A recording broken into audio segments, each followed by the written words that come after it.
All Yo, yo, yo, it's Big Money Time. What you? No, I'm just fine. I'm just fine. right. Let's go ahead and do it. How's everyone doing? You're here with Emil and Thomas. We are at part two of today's session, where we're going to continually looking at the Democracy Forward's pamphlet on Project 2025. Um, is there anything you'd like to tell us, Thomas, about any of your thoughts if you had about the part one that we've already looked at before we dive into the part two? Uh, no, I think it was just where we left off at was a good stopping point. We got enough notes where, like, I feel like at the end of this week, because we're doing like a chapter or something like that a day. Once the end of this week come around, then we'll do like a full recap video on some of those specific topics, and we'll see where it goes from there. But other than that, I'm ready to dive into part two, see what we got going on. All right, cool.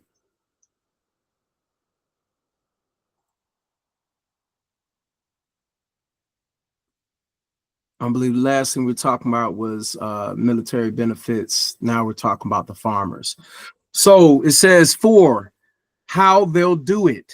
Remove safety nets for farmers. Project 2025 thinks that farmers are receiving too much assistance. The people who put food on our tables and ensure our communities get fed are often subject to the whims of unpredictable weather patterns and market conditions. This means that while some years a farmer may be doing great, the next they could be on the brink of economic failure. That's where safety nets come in. Project 2025 wants to restrict safety nets for farmers to unusual situations, even though we know that the conditions difficult conditions farmers experience are not unusual but common. A restriction of assistance to farmers would disparately impact low income farmers and those without extensive assets to fall back on when things go airy. This is going to be page 297. Please I go feel ahead. that's kind of interesting because from what I know, out of all the food that we produce in this country, a lot of it is waste. Like farmers overproduce food, and I didn't do like an extensive research on why it's a lot of food being wasted. Basically, it's if you don't produce enough food to keep up with your monthly payments and debts and all the stuff that basically that was happening in the Gilded Age, then you go under. So I guess that's the word they said that safety nets need to come into place. But I don't feel like our food is actually at risk for being a shortage because we have so much of a surplus that and even when they talk about, immigrants being pushed out this country and we're losing a lot of labor forces, I think they said some number like only like 15% of workers on farms were immigrants and are Hispanic, not immigrants, Hispanic, and not even the full 15% was immigrants or illegal immigrants. So that's a good topic to touch upon. Let's see what the notes say. All right, right. So when we actually look at the Project 2025, it doesn't start at the page that they recommend. It starts more on 295, reform farm subsidies. What I was just looking at was just looking at a couple of the cliff notes that they have up here, where it says should amend the Charter Act, where you see that they are really reaching and touching the ranchers, where it says prohibit the CCC from being used to assist parties beyond farmers and ranchers, limit spending to directly help farmers and ranchers address issues due to unforeseen events not already covered by existing programs, and that constitutes genuine emergencies that must be addressed immediately. All right. Say amend that act. Clarify that spending is only to address problems that are temporary in nature and ensure that funding is targeted to address such problems. And Okay. then it says tighten the discretion Mm. within Section 5 and identify ways for improper application of the Charter Act to be challenged in court. So, all right, this is supposed to be legislations that the Project 2025 is laying out to address their quote unquote belief in abuse that the farmers have built up. Okay, so it kind of sounds to me like basically kind of with the food stamp situation and give You the say that the farmers on Section 8. yep, basically what it sounds like to me is that hey, we You got know these what? Look. we got these It says programs. Section 5. You know what I mean? Yeah, It yeah, really yeah. says That's what I'm saying. That's what it sounds like to me. Hey, we got these subsidies and these programs, you but said a the lot of these farmers on welfare. hey, but they really don't need this every year. So when they do Oh, need but it, they hey, do they need could it get it. though. They do need it. Not every year. That's what the basically the thing is saying is that like we're gonna address it and when unforeseen circumstances do arise. But we shouldn't just be hey, here's some money just in case. But if it nothing Yeah, happened, then okay. if nothing really happened, then I mean, do you really need the money? If there was no droughts, Well, no disease, no something that caused the plants to die unexpectedly across the nation, where we need to, hey, we need to keep pumping money so we keep pushing out these plants, then why are we giving out money? Again, the the objective. farmers needs It just sounds like and it's changing the rules of which the these can apply, use and then of some of them government assistance. seem kind of redundant, as the bill was saying. This bill was saying that hey, we already got programs in place. Why do we need this bill or this legislation to keep putting money for the same issues that we already addressed with these programs that have Hey, been in place? you know what? I was kind of laughing because I know that they voted like really for Trump. And it's hit a lot of them already. Mm. You seen if you seen the videos of the Trump supporters trying to blame the government and not naming Trump? Have you seen that? No. Yeah, that Mm-mm. it's a video. I mean, shoot, man, I'll pull it up, Bumpy. That's worth pulling up. You know, Mm. I don't think the sound can play on my end. Because when you were playing the video earlier, in the intro, it wasn't playing on my end. At least the sound oh, wasn't. okay. Well, in that case, I'm not gonna do that, man, because if it doesn't, it's probably some kind of something I have. Setting. Yeah. So at that point, it's not. Let's not waste it. But what I'm saying though, yeah, man, they do have them out there like that. Let's go ahead and move on and talk about how the negative effects. Because I made it. I purposely went up to look for the quote unquote things that could be perceived as positive, if you get what I'm saying. Okay. Okay. All right. So one thing we're saying is repeal the federal sugar program.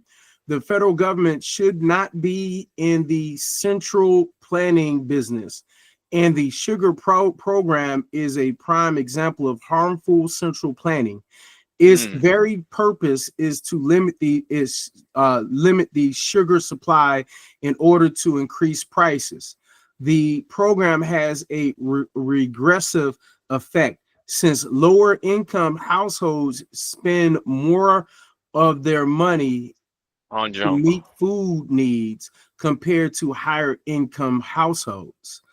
Ideally, repeal the ARC and PLC programs. All right. I feel like So if they make sugar more expensive, then that means your favorite dessert is gonna be more expensive, which I necessarily think is a good thing for the situation that is happening in America, where we are having record-breaking obesity numbers. People are on Ozempics and that Wegovy and stuff, trying to lose the weight or to manage diabetes, and it's just at this point, it was like. I've seen low income families use the money that they have to make excellent food, and I also seen them just waste money just by buying junk, processed junk. so are you saying the government program to that they have for the federal sugar program is a good thing? No, no, I don't think they should be. If the program is saying let's make more sugar, then no. No, no, If no, it's no, no. The program is doing things to limit the amount of sugar being yeah, produced. yeah, okay, then yeah, that's definitely a good thing. We So, don't. okay, so them repealing the sugar program, you're against as far Yeah, as no. because they're saying repeal it for, but Mm-mm. the reason their stance and is one that a lot of people would tend to agree is the federal government should not be in the central planning business. I don't think that's necessarily true. I think central planning is one of the key things the government should be doing. We need to be looking at what we can do to better the people. Now, if you're talking about repeal that that government program, and that's what Project Yeah, it's just 2025. saying Congressional Budget Office reduce subsidies in the crop insurance program. I'm just saying that side note. Go ahead, continue. Yeah, if we're repealing a program that limits sugar, that's not good at all. Like I said, there's too many studies shown that No, no, no. like What the program is limiting the production of sugar. It's not adding to sugar. yeah, yeah, And yeah, yeah, and yeah. and And their if we're proposal is saying that we shouldn't be involved in limiting privatized business. That's really what it's trying to say in a mm, nutshell. interesting. No, we shouldn't be in privatized business. But when it comes down to things that are good and bad for the American people, I think yes, in certain situations, the government should step in. As far as because if we took more accountability, if the government took more accountability on the things that were produced by these private businesses, we probably wouldn't be in an opioid epidemic. We probably wouldn't have an obesity a problem in this country, and well, our life expectancy probably will be higher instead of dropping Well, because you private business and when it comes to food and drugs is not often regulated. Yes, we have the FDA, but as long as it's been proven to be safe and effective for what you're trying to do, as far as a drug goes, or artificial sweetener, or just a new food product, they're gonna approve it. But us just giving the green light to private companies to say, hey, then they use very skilled marketers to figure out how to, the best way to get people addicted to these food and or drugs, and then it caused the quality of life to go down. So in that instance, I do think that the government should be doing more to restrict um the businesses on what they're allowed to put out to the American people. Because if you look at other countries right now, there's a lot of things that are just banned, and the government said, "Yeah, we're banning that. If you want to make a product, cool, just don't use these ingredients." And so that's all they're saying right there. And so those people in those other countries, they're not protesting or lobbying and say, "Hey, we should be able to make as much money as we need off of these ingredients." No, they're not. It should be a consensus to say, "Hey, we all agree that the life expectancy here is trash, and people who are of a lower income should not be suffering from health problems just because the access to better foods costs more money." We should just have a general consensus to say, hey, we all need good food.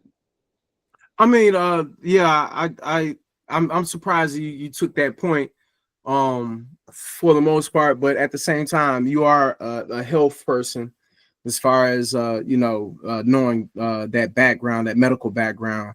So, let's get to a few more points.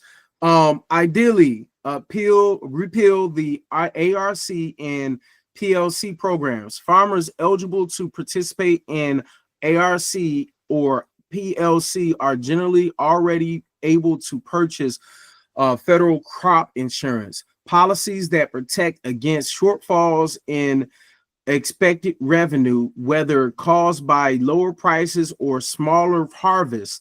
The ARC program is especially egregious because farmers are being protected from shallow losses, which is another way of saying minor dips in expected revenue. This is Mm, hardly consistent with the concept of providing a safety net to help farmers when they fall on hard times. The Congressional Budget Office, CBO, in one of its options to reduce the federal deficit, has once again identified repealing all Title I farm programs, including ARC, PLC, and the federal sugar program.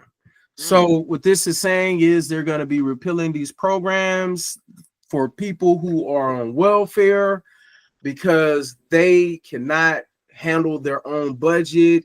They don't have insurance money. That's what I'm hearing from that. What are you hearing? What I've heard is that they should not be having federal parts of the federal budget just to compensate for every little dip and fall. And I can understand that. Like if we have insurance, right? We have insurance, and it's not some of it is backed by the government, but most people have some type of private insurance, whether it's auto insurance, health insurance, whatever insurance. Yeah, yeah, we all Well, get you some kind of form of insurance. so you would not go and make a claim on your insurance if you had a scratch or maybe a small dent. You would be like, okay, that's kind of unnecessary for me to They don't even go. the deduction don't even fit the deduction. Yeah, yeah, exactly. So if farmers had that same mentality, instead of saying, whoa, whoa, whoa, whoa, whoa, I lost, I don't know the math for crops and stuff, but let's just Oh keep it man, simple. they lose tens of thousands. You know what Yeah, I'm but let's just saying? keep it simple. I lost a tenth of the crops this year. Okay, that don't need insurance coverage, because what you're basically saying is that, hey, anytime my business lose a little bit of money, I need the government to come bail me out. And no other business work like that. Maybe big banks, but every other business, if you lose in that quarter, you just lost that quarter. Well, I Take mean, a the whole thing about it is these people feed us, and since these people feed us, it's kind of like we want to keep them around so we have the same quality of food 5 years from now. Like, let's yeah. say for whatever reason, a big tornado came and knocked out someone's crops, and it took them 2 years to get back up because of it. Yeah, but that's not what it was specifying. It was specifying small problems. It said it literally indicated, it said small dips, small dips. That means that's no tornado came through. Maybe maybe the process of how they planted it this year, maybe something was wrong with that soil, and that, like, they lost maybe a tenth of their plant, maybe even 2/10 of a plant that they were growing or whatever. That's not significant enough for you to come to the government and say, hey, I need money to compensate for these losses of these crops. And that's exactly what they're doing. And that's what that So what I'm gonna article do is. is I'm gonna put a little note on it, and we're gonna come back to that one. When should government help farmers when they are falling into hard times? I feel like we can include a couple country boys on that one. You know what I mean? Because you know, Most farming operations are actually industrialized. It's very big. The small farmers, your local farmers at the farmers markets, they're just doing it on their acreage of land. They're not getting subsidies from the government in the first place. They are just local grown farmers who maybe have 5 to 10 acres, and they have an assortment of plants. But they're not they might get an agricultural land tax, so they don't have to pay property taxes on that land. But for the most part, they're not the ones taking out all these loans because they lost a few plants. let's dive into more of the reasoning of what they're talking about. They say stop paying farmers twice for price and revenue losses during the same year. Mm. Farmers can receive support from the ARC or PLC programs and the federal crop insurance program to cover price declines and revenue shortfalls during the same year. Congress should prohibit this duplication by prohibiting farmers from receiving an ARC or PLC payment the same year they receive a crop insurance indemnity. Okay, so essentially this is saying no double dipping. And I Yeah. mean, I'm Why would not you be mad? Why would you be mad about that? I mean, you know what I mean? Because it's kind of like, I'm not mad because the farmers voted for Trump. A lot of them. Yeah, but I'm not mad in So general no, just no, no, no, because. no, no, no, no, no. Get what I'm saying. If you're Venezuelan, if you're Cuban, and you voted for Trump, you being deported, I don't feel sorry for. And what the farmers did, they voted for this. So Mm, I have no argument with it. And in my mind, because I know they voted, they gonna have to feel this. You get what I'm trying to say? yeah, take responsibility of your actions. That's clear Yeah, as day. But elections also, have consequences, and y'all gonna have to pay for being dummies and thinking that it's not gonna affect me. Them welfare people, they need to get off the welfare system. And then all of a sudden, we find out the farmers are really the welfare queens. they most definitely is. It seems like they've been not just double but triple Oh dipping. man, they've been mooching off the government, and then And they've been mooching off us and getting on the black population. But let's not cause that divide. Let's not get there because like it's like that double dipping. You can be right on a few things at the same time when you are trying to make it harder for people to get us food. I feel like that's kind of jacked up. You know what I'm saying? Like I the don't. double dipping, I get it. I didn't see anything where it says anything about making it harder for them to get us the food that we need. I just haven't seen it from based off what you read. Nothing seems like it will change anything other than how the money is distributed on crop losses. All right, let's go to the next. Reduce the premium subsidy rate for crop insurance. On average, taxpayers cover about 60% of the premium cost for policies purchased in the federal crop insurance program. One of the most widely supported in bipartisan policy reforms is to reduce the premium subsidy that taxpayers are forced to pay. At a minimum, taxpayers should not pay more than 50% of the premium. After all, taxpayers should not have to pay more than the farmers who benefit from the crop insurance policies. CBO has found that reducing the premium subsidy to 47% would save $8.1 billion over 10 years and have little impact on crop insurance participation or on the number of covered acres. In the analysis, their participation or on the number of covered acres. And then, oh, my bad, I kind of double read it. In that analysis, there would be a reduction in insured acres of just 0.5%, and only 1.5% of acres would have lower coverage levels. This reform is basically all benefit with little to no cost and is recently released report identifying options to reduce the federal deficit. CBO found that reducing the premium subsidy to 40% would save $20.9 billion over 10 years. Beyond these legislative reforms, the next administration should communicate to Oh, the Congress the necessity of transparency and genuine reform process. What do you have to say about that one section before I continue?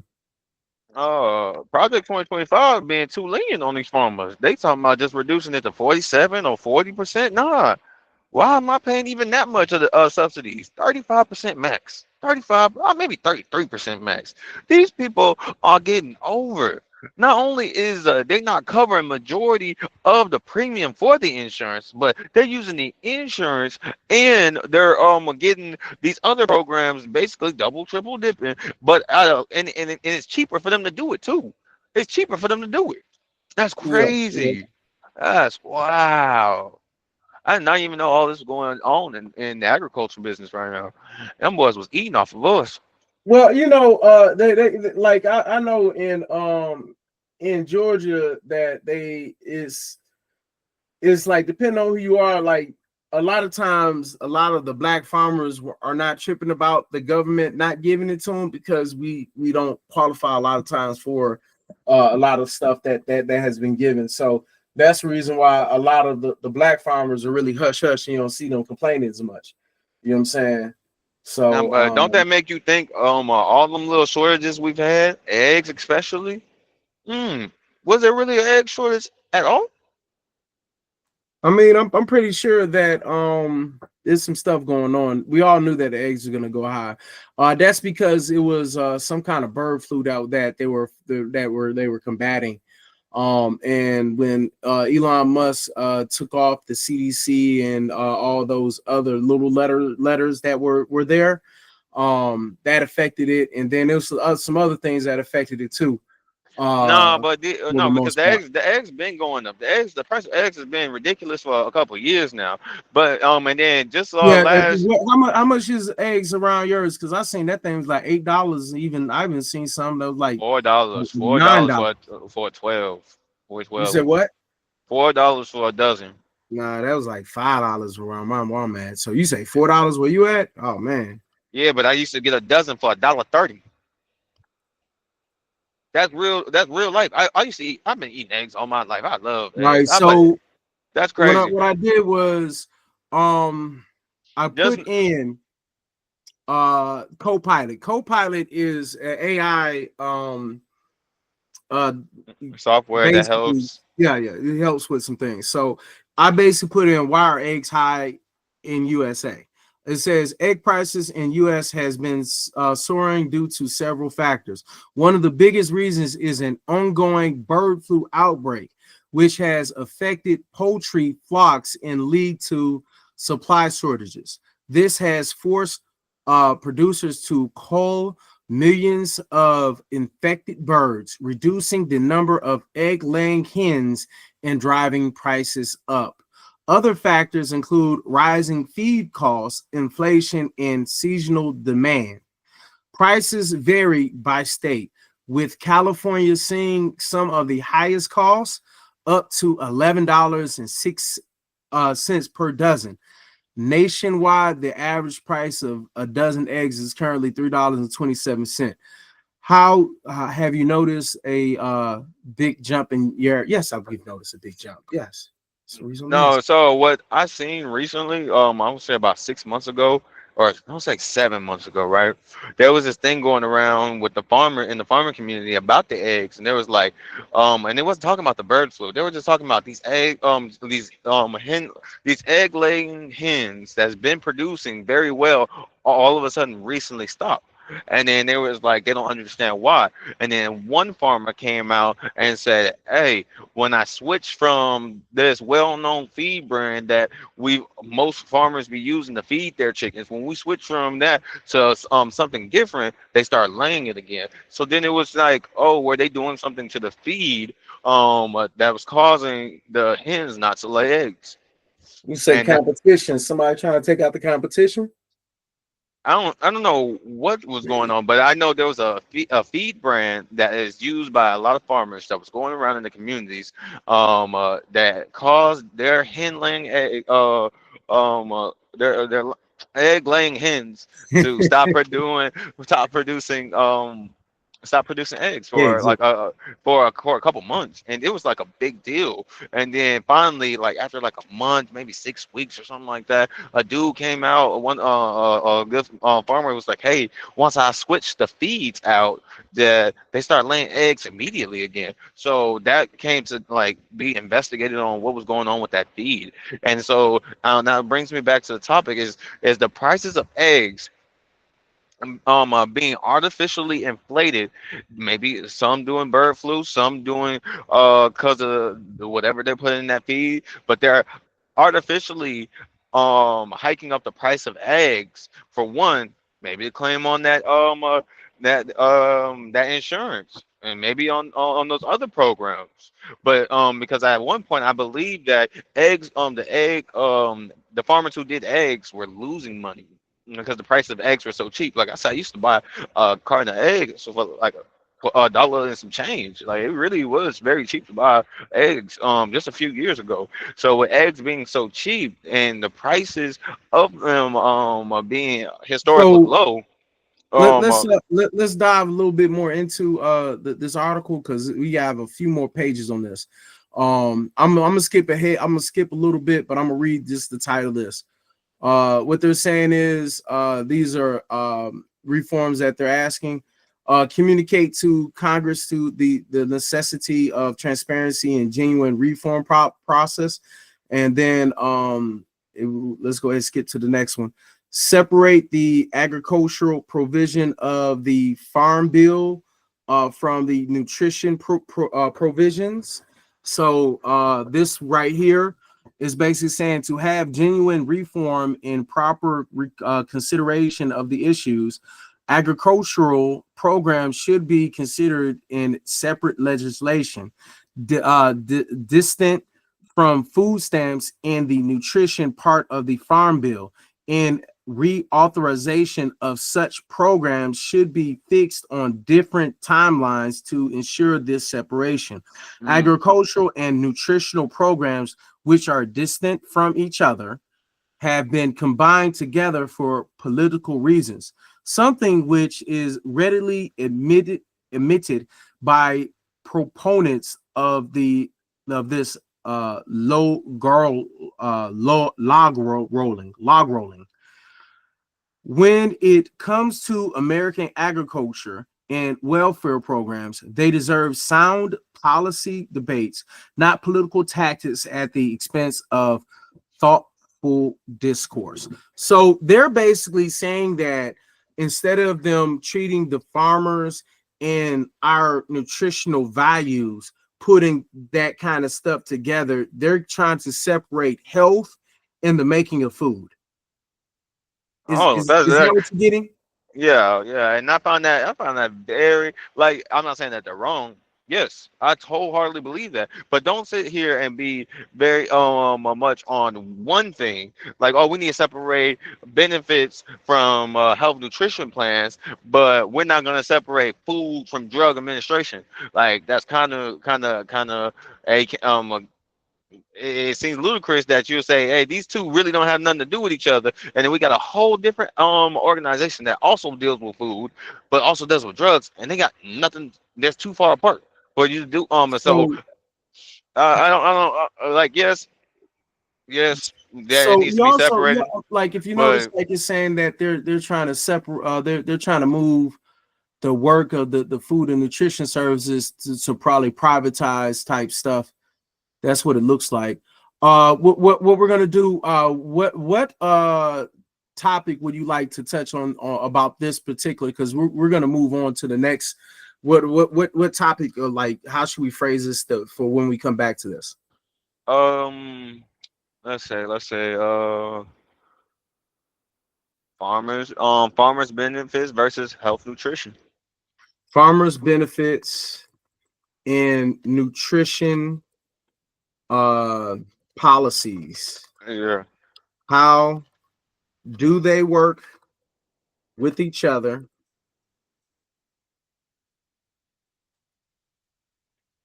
and why we should or shouldn't keep them with each other. All right. And this is page 298, project 2. Yeah, I already put that. Yeah, project 2025. All right, let's move back to the original document. We're definitely gonna come back to that. So number 5, Hi, before I move on to number five, is there anything else you want to say about the farmers before we move on? Nah, you're good on that. All right, right, cool. Number five, how they'll do it. Eliminate funding for key public transportation projects, despite its transformational investments in communities across the U.S. The Capital Investment Grant (CIG) program is a Project 2025 target for elimination. The CIG program plays an important role in awarding federal grants to local communities in order to fund infrastructure projects. After the bipartisan infrastructure law was passed in 2021, CIG was responsible for awarding billions of dollars for key public transportation projects across the country. Project 2025 wants to eliminate CIG, which could make it much harder for Americans without cars to get to work and travel around town. So, my bad, let me say so. To work or just to be with family and friends. Mhm. From mandate of for leadership 635. Yeah, that's 635. I find it very interesting standpoint. Like a lot of these things that like they say is an issue because it's not being supported by the federal government got me contemplating like what is really like the city's problem, the state's problem, and what is the federal problem? Because transportation should be handled from city. And then cross interstate transportation should be covered by the state, okay. And then interstate should be covered by federal government or a combination of multiple states that's near each other. That's how I see it. Like I don't see how like oh because the government So they might they take over. had something going for the FAA, it looks like too. Mhm. So they had a plan for the FAA in this. And plus, a lot of things that people don't know is that like some of these, especially toll roads, they get subsidized by the government, but the money is going to a private business where the government is Yeah. getting a percentage kickback until maybe it's a contract lease or but either way, we just took our taxpayer dollars to help build a road so we could tax us further just to use the road. So why wouldn't I agree with that? If you're gonna charge for a road, cool, build it yourself though. Okay, so what I'm gonna do instead of reading all of this, because I'm definitely gonna come back and touch up on this, and this is gonna be a private issue. I'm gonna put this on for travel lovers as well. Because normally I'd be in the me, I'd be in the air for $15 going there and $15 going back. I Yeah, that have not been on frontier. the huh? I said that frontier. Yeah, I have not been on a plane since I heard about that thing in Reagan, Reagan International. I've been scared, bro. And the Oh no, reason I say I canceled vacation because of that. I'm not gonna lie. I said if I keep seeing planes crashing and falling out the air, I'm canceling this trip because I was supposed to go on a trip in May. I was like, yeah, nah, these planes still, but even if they make it to the ground, some of them landed upside down. Some of them, Mhm. landing gears didn't come out. I said, what is going on with this? And of course, they blame it on DEI. I can't confirm nor deny, so I really don't know what's going on. But find it kind of like funny that all these planes issues start happening around the same time, like literally, like Well, boom. so you aware of what happened to the head of the FA, the guy who's the head of FA They got on discharged. well he resigned because he had an issue with Elon Musk, and Mhm. he's been going after Elon Musk for his plane, for his rockets blowing up, and he basically fined it and had Elon Musk under investigation. Elon Musk had a smear campaign going against the head of FAA. So if you're the head of FAA and you know that that's the biggest donor and you know that cuts are happening, what you gonna do? Yeah, look for another job. You're gonna get your benefits if you're eligible. You're gonna get whatever kind of retirement benefits you can. because if you're in that head position, you most likely have retirement ability, because most people ahead of something is not, most times it's not because of nepotism. This administration is a lot of nepotism and loyalty in it, where it's loyalists as opposed to experts that are in positions. When you go and you basically kick out all of the people that were in the executive branch, and I'm talking about from, of course, I'm gonna talk about the Department of Education, amongst it's like so many others. Like when we talk about knocking out the state, the treasury, the defense, and the justice, interior, the agriculture, all these heads of those departments I'm speaking of, when you knock out all of those and all of them are loyalists, that means that people who are not qualified are really running things. Yeah, Because but your brother but might be good at a lot of things, but your brother might not be good for you, for the real business that you need to take care of, versus this person that's already been in there and knows the in and outs for the past 20 years. yeah, I understand. I definitely understand what you're saying, and I can wholeheartedly agree that yeah, you can't be nepotism in certain positions. But I'm trying to figure out the correlation that losing one dude is gonna cause three different airlines to have serious malfunctions. I think the So only if you're people, the head of anything, that means that when how it goes, like when the cat's away, the mice will play. You know what I'm saying? If the person who's supposed to be the head, I'm supposed to be the one who's supposed to build the like if you have a principal, I'm gonna use a principal because everyone's had to deal with a principal at one point in their life. If the principal of the school is very lack and very sloppy and not there, the whole school, the building, the kids are gonna feel it, the parents are gonna feel it, the teacher's gonna feel it. Everyone's gonna be able to see the difference.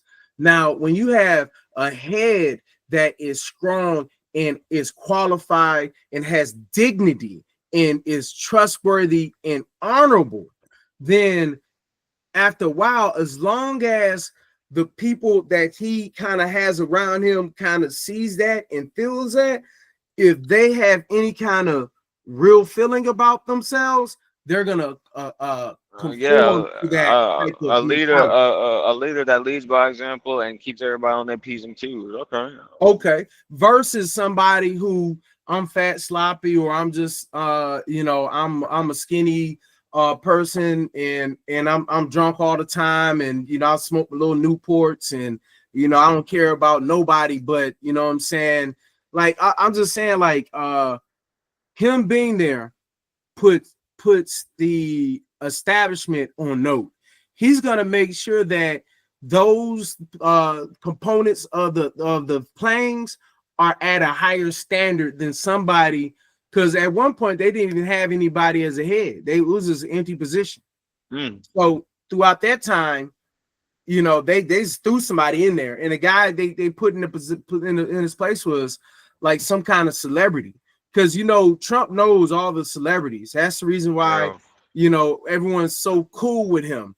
Because especially the black rappers. Hey, I want to be like Trump. You know what I'm saying? So it's like his name recognition is the reason why I feel like it was so easy for him to infiltrate people. And then the average person who is not, if you're not born in like 95, I really can't get too mad, because in 2000s they promoted him like he was the ideal of success. Yo, sure. I mean, I grew up in late '90s, early 2000s. So it was Trump and Big Meech. They were like kingpins together.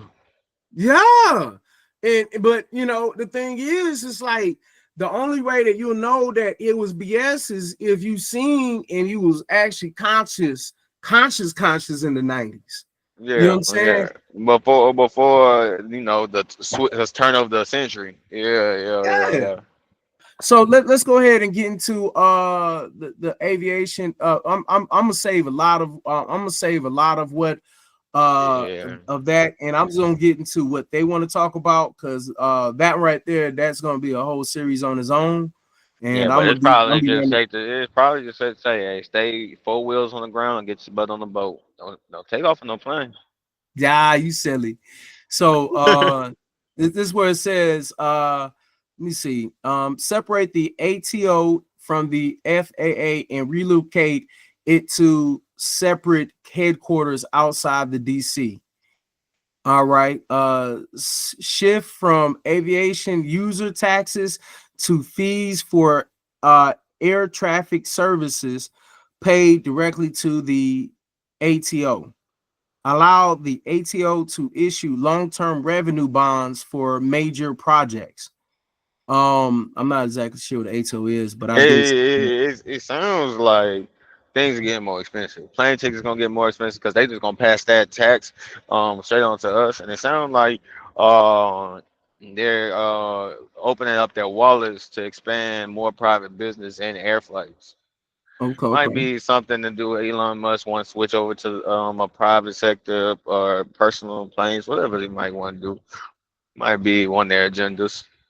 Say shorter term reforms could include implementing user fees for unconventional airspace users. For example, advanced air mobilities, space launch and recovery, and giving the ATO a deadline after which it could not authorize or find or excuse me, or fund any more non-digital remote control towers. These reforms would also require legislation. Mm. Hmm. It's kind of like you're saying, but I mean, what it would sound like it's saying unconventional, talking Yeah, about the so spacecrafts. It sounds like he's trying like well, actually, Elon was the one who came up with this, but it sounds like I really can't.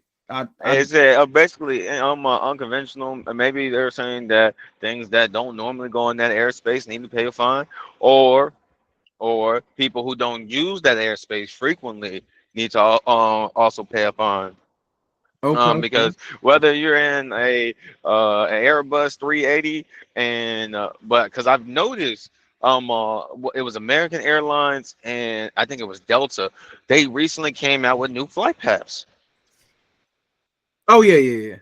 Yeah, I know they have been changing up. The one reason they've been changing up is because the money probably been a little bit funnier and them planes quiet as kept, they really they barely making it. Yeah, I You know mean what I it's mean? very expensive to own an aircraft, and Yeah. so I don't know how Frontier and Spirit is doing it Oh, because Spirit's been phenomenal from what my understanding. yeah. They haven't had a single little incident since that door flew off back in early 2023. That was the last time I Mhm. heard about something wrong with Spirit is when that door flew off in the middle of the flight. We didn't know Other than that, that. they ain't been on the news when all these other planes are crashing. Same with Frontier, maybe because they cheapening out on your seat cushions Yeah, and put it more might be money some with into. the new technology or something as far as their computer systems or something. Who knows? Hey, yeah. But moving on. All right, What's let's next? go and look Next at it. book. Federal transit policy. The definition of mobility continues to evolve dramatically with the rise of new multi-modal concepts, traveler needs, and emerging capabilities.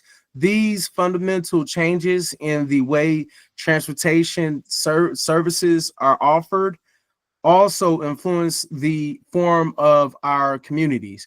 New micro mobility solutions, ride sharing, and a possible future that includes autonomous vehicles means that mobility options, particularly in urban areas, can alter the nature of public transit, making it more affordable and flexible for Americans. Unfortunately, DOT now defines public transit only as transit provided by municipal governments.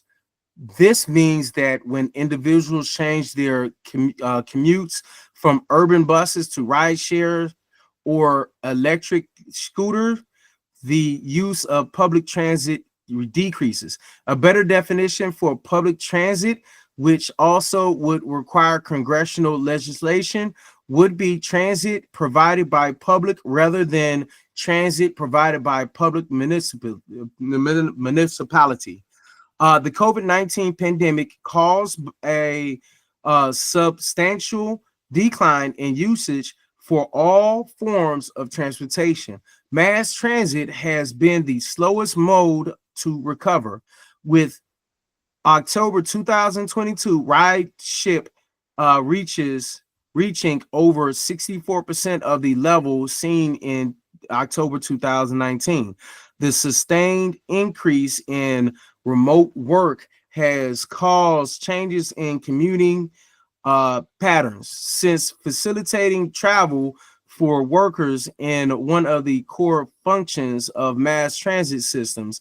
A permanent reduction in commuting raises questions about the viability of fixed route mass transit, Mm, especially considering the transit system required substantial subsidies before the pandemic. Regrettably, the 2021 Infrastructure Investment and Job Act authorized 10 of billions of dollars for the expansion of transit systems, even as Americans were moving away from them and into personal vehicles. Lower revenue from reduced ridership is already driving transit agencies to a budgetary breaking point, and adding an added operational costs from system expansions will make this problem worse. The Capital Investment Grants CIG program is another example of Washington's tendency to fund transit expansions rather than maintaining or improving current facilities. The CIG program, which began 1991, funds only novel transit projects. These can include new rail lines, regardless of the demand of pre-existing rail in that area, and costly operations such as streetcars. Because Americans have demonstrated a strong preference for alternative means of transportation rather than throwing good money after bad by continuing federal subsidies for transit expansions, there should be a focus on reducing costs that make transit uneconomical. The Trump administration urged Congress to eliminate the CIG program, but the program has strong support on Capitol Hill. At a minimum, new conservative administration should ensure that each CIG project meets sound economic standards in a rigorous cost benefit analysis. The largest expense in transit operational budgets. I was just about to say, let me go ahead and say, read that back. The largest expense in transit operational budgets is labor. Compensation costs for transit workers exceed both regional and sector compensation averages. This is driven by generous pension and health benefits rather than by exorbitant wages. Since workers value wages more than they value fringe benefits, this has led to a perverse situation in which transit agencies have high compensation costs yet are struggling to attract workers. The next administration can remove the largest obstacle to reforming labor costs. Section 10 C of the Urban Mass Transportation Act of 1964 was initially intended to protect bargaining rights for workers in privately owned transit systems that were being absorbed by government operated agencies. The provision has mutated into a requirement that any transit agency receiving federal funds cannot reduce compensation, an interpretation that far exceeds the original statute.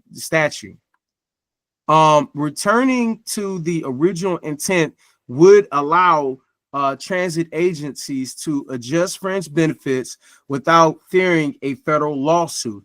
It is also vital to move away from using the Highway Trust Fund to prop up mass transit.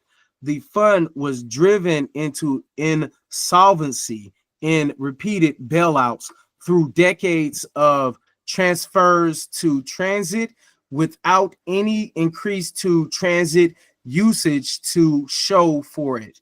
With the federal government facing mounting debt, the best course of action would be to remove federal subsidies for transit spending, allowing states and localities uh, to decide whether mass transit is a good investment for them. All right. Yep. Yeah. I mean, there's a lot of good points in there. I'm not gonna lie. I agree because I know in Atlanta that there are a lot of people that complain about they're not expanding modern out there and stuff like that. But I know in Houston, anybody trying to get on no bus? Nobody's trying to get on bus over here. Like that's just honest truth. So every time they're saying that, hey, we can we're spending money to expand something that nobody is using. It's very much true, in Texas at least. Nobody's using buses out there. Maybe like very very low income people, but for the most part, that's why traffic is so bad, and nobody wants to use buses just because honestly I don't want to deal with homeless people. And I Well, I don't feel like it's mean, sanitary. the thing is, I don't feel like it's sanitary. It's not Texas, sanitary to me. Houston is built different. It's so spread out compared to most places.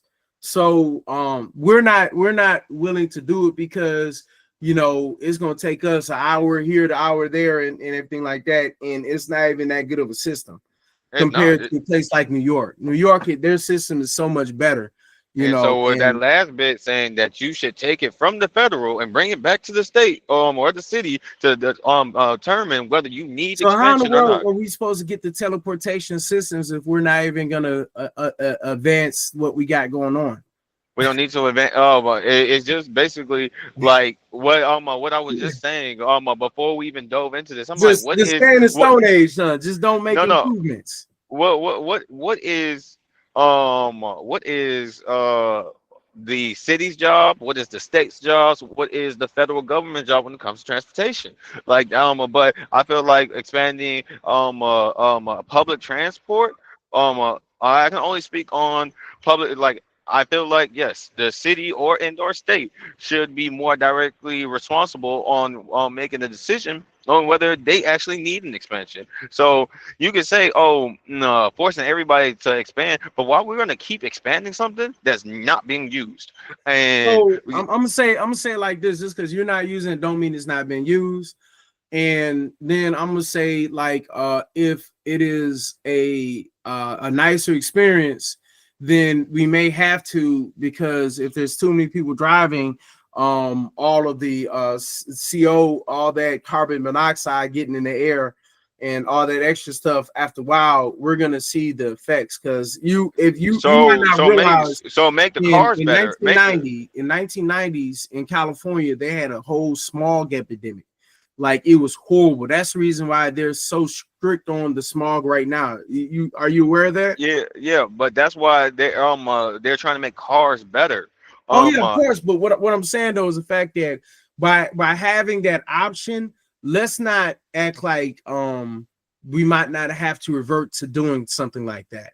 You know, first of all, I mean, like you said, Texas is set up way differently. I'm not hopping on the bus up over there on the north side of Houston, going down to the south west side of Houston, for a 3 hour bus ride, because that's exactly how you long it also takes. fortunate though. I mean, right now you're fortunate, but it's been times where you didn't have a vehicle and Yeah, you and were I've trying done to it, get a vehicle. but I've done. That's why I'm speaking from experience. I've sat there and had to spend 6 hours out of my day going back and forth from the So what north about side the to the people southwest side. who don't have driver's license?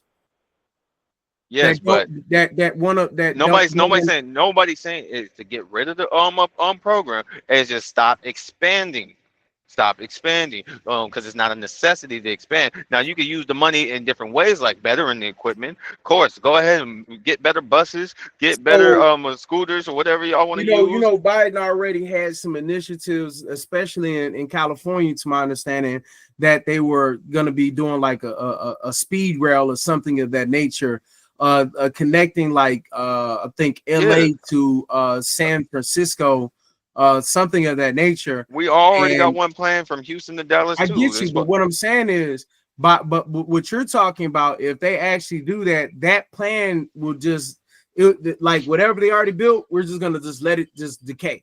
We're just gonna just let it go and just take that money and whatever we want to do with the money, we'll do whatever with the money. Is that what you're saying? I'm saying it needs it doesn't have to be either or. You can do both. Well, it You can has to no, stop. no, it has to be either or for this case because and the reason I say it has to be either or is because people have already started building it. So if they've Yeah, already yeah. started building it, you're stopping them. So it's either You going can they're going to allocate. continue or they're going to stop it. That's You it. can They're talking you about cutting off the funds. You're talking about stopping expansion total. So I'm all for railways. I'm never against railways because that is definitely something that would help Texas. Like I said, they are already trying to build a high speed railway from Houston to Dallas. It's definitely needed because nobody's going to want to go to the airport for 5 hours to take an hour plane ride, and nobody wants to drive 6 hours up to Dallas. So yes, the high railway speedway or whatever they call it is definitely a must. But if we're talking about expanding public transport on a smaller scale, like city level, no, or at least well, I not. mean, Not the whole thing is it's all inclusive because when you talk about building them rails, when you talk about doing those projects, they have to have monies, period, to have some kind of fund. So they're if you talk about expanding, that's the definition of expanding. Yeah, but I think it's too inclusive though because like I said in the in that little paragraph that you read, it spent tens of billions expanding things that are when they're talking about moving away from public transport, they're talking about on city level because they said urban areas, so they're talking about expanding the bus systems on urban areas and Yeah, and spending also tens of trains billions. most likely too. Yeah, Because but I MARTA, know and like remember trains. when we was in Atlanta, we taught seen the MARTA, and it was a bus and the train all in the Yeah, same pot. You know what I mean? Yeah, yeah, for sure.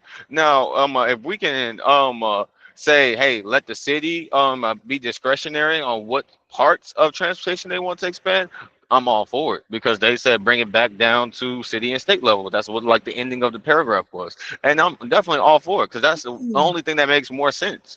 Like, why would we just have one big old budget and Well, then just be like, so this is my biggest point about that. In that case, why don't the state just pay for their own stuff? I mean, Oh, I'm pretty sure. wait. Some of those states are broke. Oh, my bad. Hey, Oh, you know what? um, Another thing about it is most of those states are red that are broke too. Yeah, But they've been we're not broke. gonna talk They about that. We're not gonna no, talk. no, no. Well, we talk about it because federal intervention is not stopping them from being broke. That's just the truth. Oh yeah, Mississippi, I got you. I'm really just Mississippi taking been broke. digs. I'm taking digs. Louisiana been broke. They have, Yeah, and they yeah, still receiving federal funding. They've never yeah. been upstate. And what's so crazy is they be betting against they be voting against their own interests. Don't even know it. I don't feel like if something, it's kind of like that Head Start program. And I look at Mississippi and Louisiana like people in them Head Start programs. If it's not actually benefiting and we just keep throwing money at it and it's not sticking, it's never gonna stick. There's something else So deeper wrong with it. let's go ahead and do it like this. Right now we went through this chapter and we've referenced all of the material, the external materials that it told us to reference. Hmm. Do you feel that this by listeners, do you feel like it is making Americans lives harder as far as making ends meet?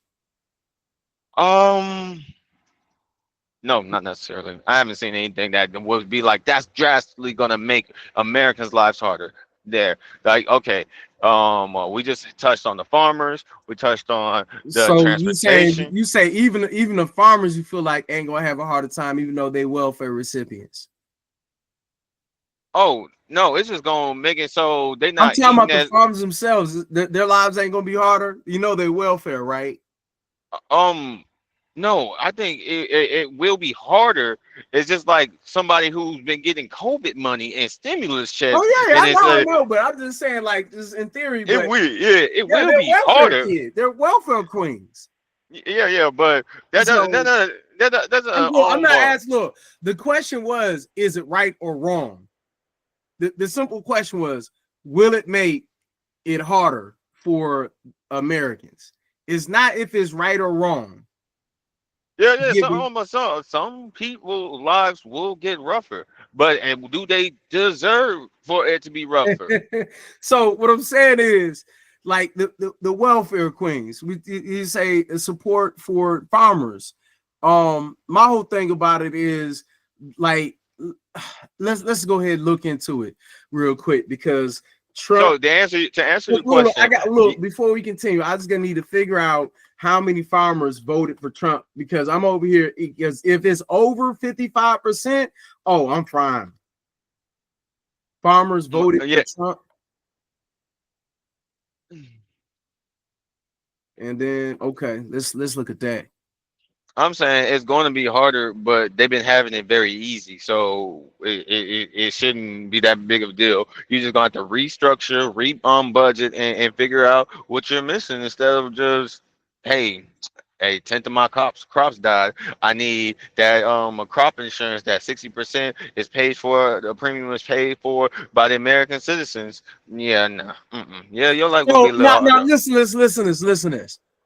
In the 2020 U.S. presidential election, 85% of farmers surveyed by the Farm Journal said they plan to vote for Donald Trump. This strong support was largely tied to his policies on trade and environmental regulation, which many in the farming community felt aligned with their interests. And Okay. that is one reason why I'm telling you, I don't have no sympathy for the farmers. Uh, and we're talking about okay, so forget the farmers. Okay, all right. Uh, So as far as veterans with disabilities, they're basically saying they're gonna try to make their lives harder. no, I no, no, don't no. really That's not see what. how That's not they what I. Yeah, I did not. When we went over that little topic, it sounded like there was more good being done for veterans than were not being. So I wouldn't well, you say. gotta read whenever you hear the devil talk, and I say the devil lightly and I'm jokingly saying that, you gotta read between the lines because it's a split tongue. So no one's gonna tell you that they don't like you. You have to figure out through different ways and what they're meaning. You get what I'm Yeah, saying? yeah, but I feel like that's very condescending for you to say that I'm like basically incompetent, too incompetent to understand that hey, it has another objective, or it might not all be good. But based Well, on what I'm what saying we is read, you're trying to give them the benefit of the doubt, no, no, no, just and based on it's what we not giving read, the you said benefit that of the doubt. you said based on the playbook because that is their playbook. Based on what they said, I say 90% of the things they said in that playbook for veterans was a positive thing.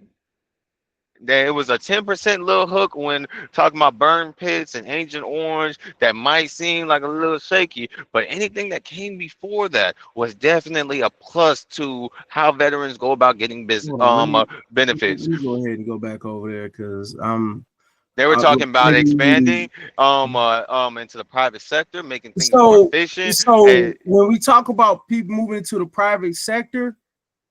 Oh, you know what? We didn't go into great detail with that one because we're gonna have to go deeper later. So Okay. let's stay off the veterans because remember we did not go into it deep at all.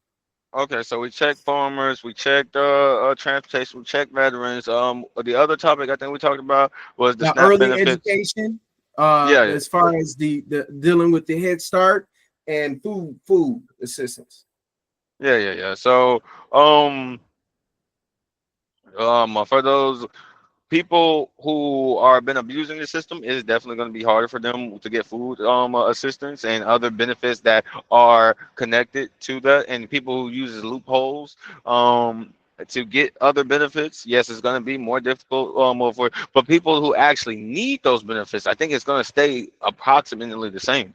I didn't see anything that said, hey, it said anybody who was a working non-disability with non-dependent adult will need to do extra steps if they want to qualify for these benefits. So for that a group of people, if they throw in an amendment for people that are in school, then The other people, yeah, your lives could be harder because you had it too easy at this point. Not even working 20 hours a week because you're getting a waiver from the state to say you don't need to work 20 to 30 hours a week. That's kind of bullshit. Why are my taxes helping feed you and you're not even contributing enough hours to any type of employment to actually feed yourself? That's probably why you can't feed yourself, especially in this day and age with competitive wages at an all-time high. Yeah, the federal minimum wage might still stay the same, but if you go to apply for any job, you're going to start off between 14 and 16 or $17 an hour, and that's working at damn Walmart.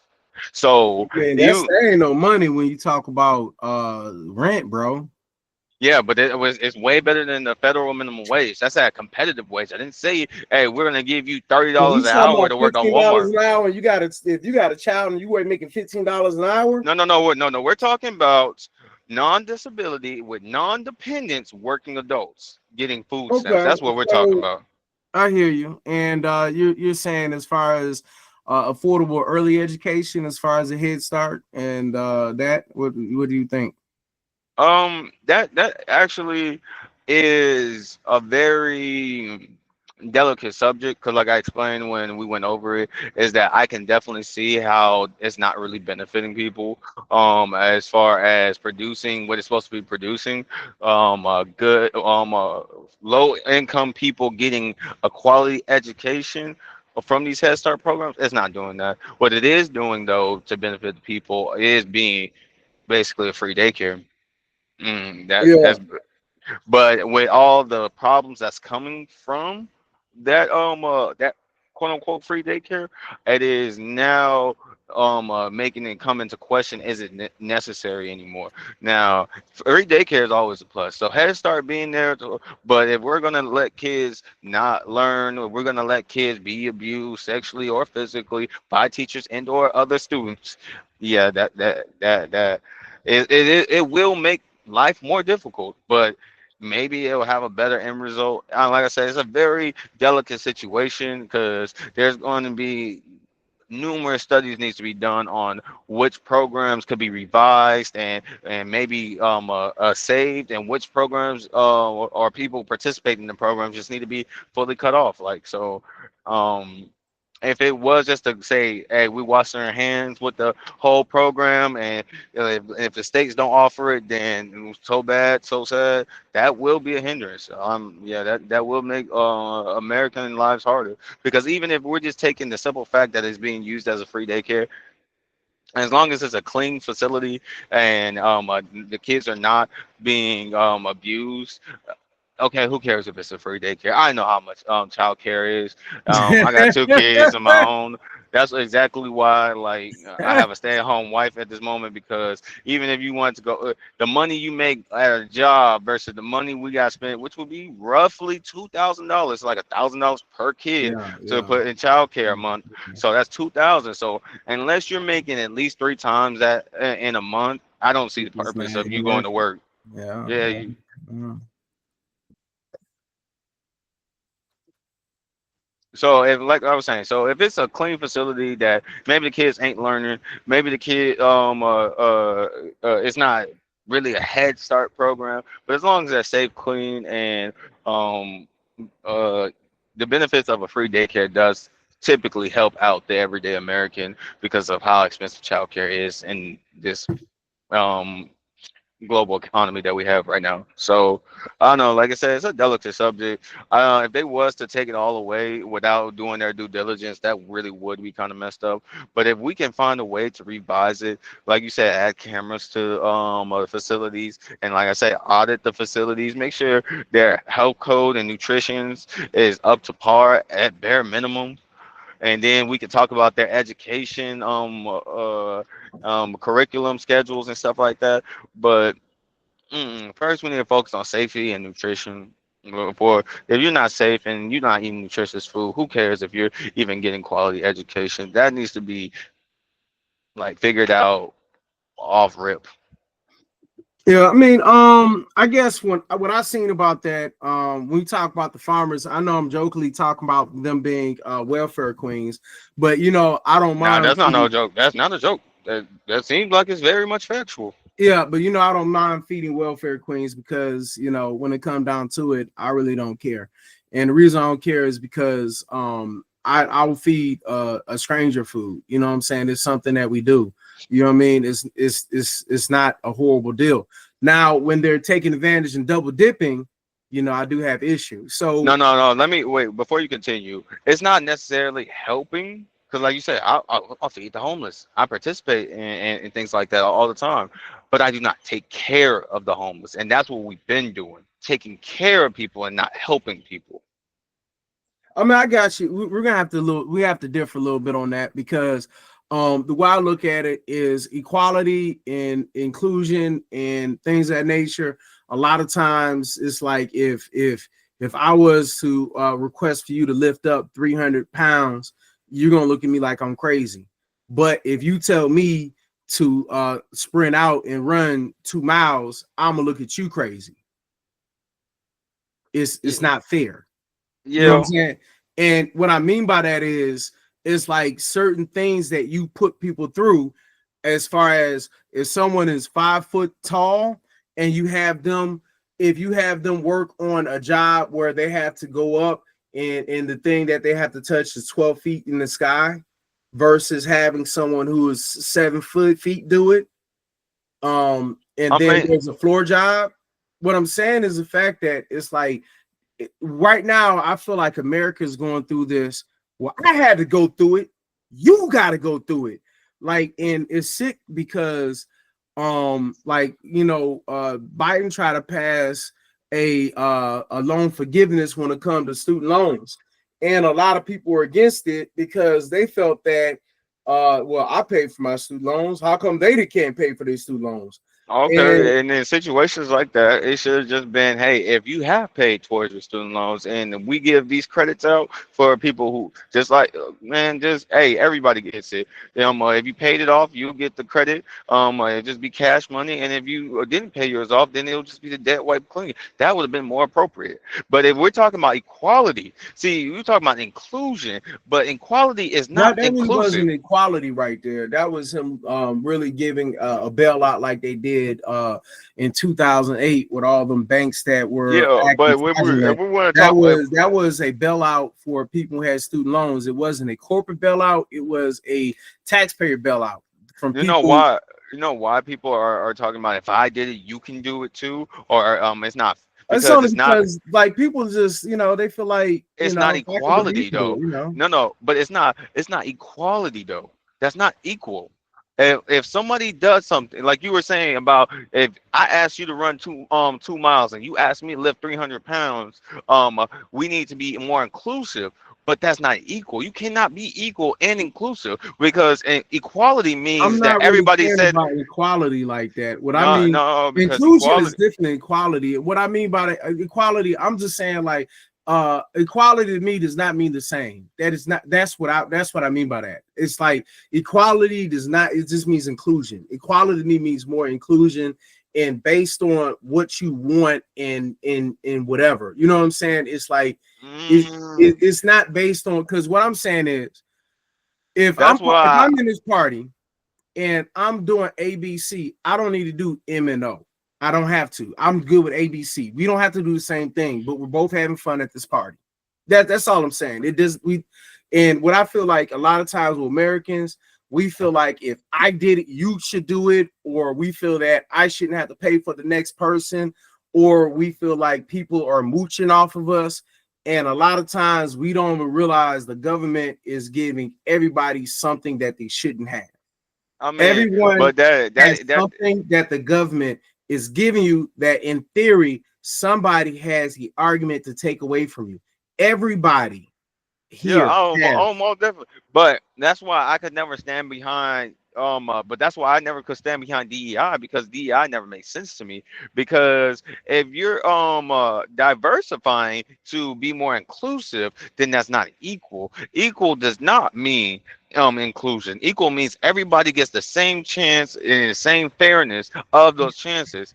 Now, and whether you get in or not shouldn't be determined on skin color, and it shouldn't be But half the time it is though.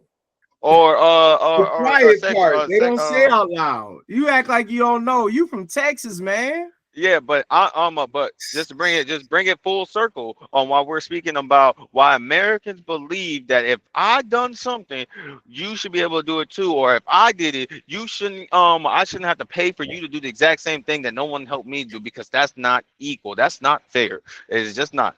It really ain't. And I'm wholeheartedly believe you cannot be inclusive and be equal.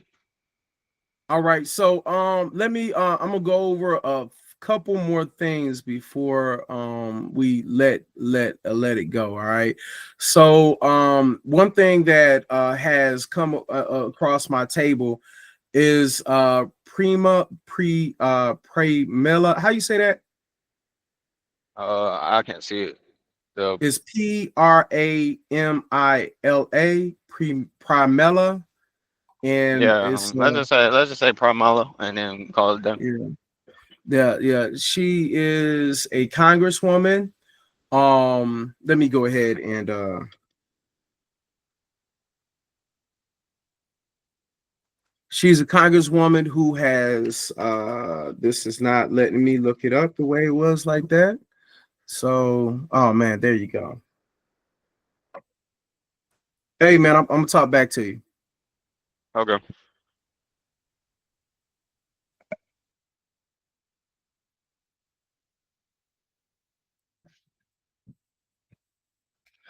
Yes, yes. So she's a congresswoman with Resistance Lab training. Go ahead and take advantage of that. Also, April 5th, there is going to be a protest nationwide, really worldwide. Go ahead and look it up. Um, and then also Tesla takedown. Just go ahead and take advantage of the opportunity that you have with all of the resources that will be linked at the bottom. I really appreciate your time. Like, comment, share if you like what you've seen, and give it to a friend and let them know what's going on. All right. For the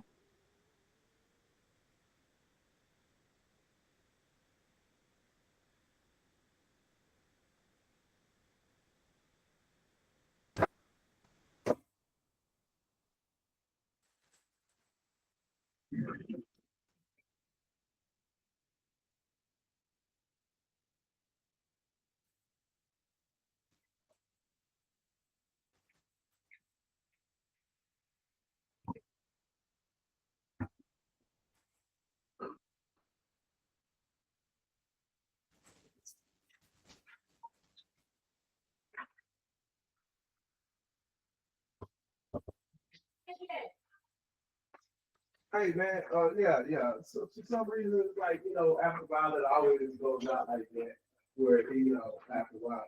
But yeah, man. When I did finish up and let them know the thing I was basically saying, the resistance lab is where Kamala Ayala, something like that. She's a congresswoman, and it's a training that has been done. Sunday was like one of the training sessions that they had. They started off 2 weeks ago where they started lunch, and essentially it's basically how to non-violently protest and how to that's how I did training how and when people actually do instead of just complaining about it. And another thing, for